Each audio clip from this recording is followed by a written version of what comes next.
یه پروفیلای تمدار، یه پیمونه، ذرت، بعد مواد برای تمدار میتونیم از پاپریکا یا از ادویه هایی که تو نودل استفاده کنیم یا سوما یا هر چی که دوست داشته باشیم.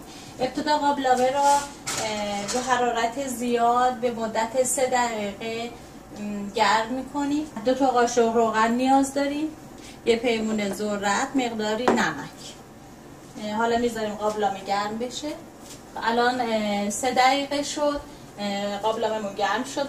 برای همین 2 تا قاشق روغن مایه فرق نمیکنه چه مارکی باشه. 1 2 توی قابلمه میریزیم. ذرت را اضافه میکنیم. هم میزنیم. در قابلمه رو میذاریم. حرارت همچنان حرارت زیاده. هر بار خیلی کم در قابلمه رو برمی‌داریم. با قاشق هم میزنیم.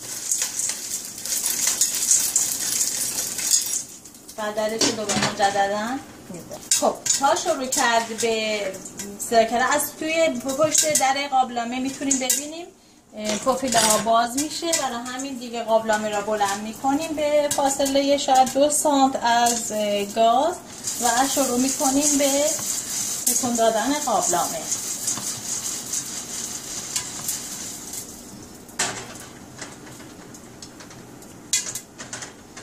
همینطور ادامه میدیم تا تمام ذرت ها باز بشه.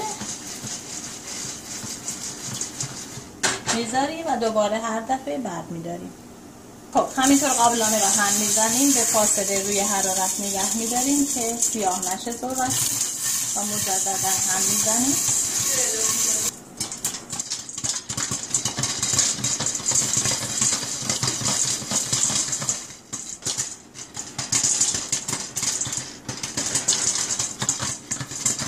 خب حالا پروفیلای ما دیگه آماده است، خاموش میکنیم با همون حرارتی که گرمه.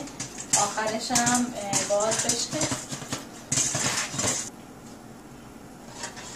خب این پروفیلای ما آماده است. ادویه را بهش اضافه میکنیم که تمدار بشه. همینطور که هنوز گرمه هم میزنیم.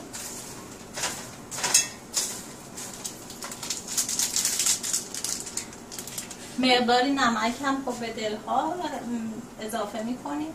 یه قاشق چای فوری برای 1 پیمونه بس. هم میزنیم. پروفیلای ما آماده است.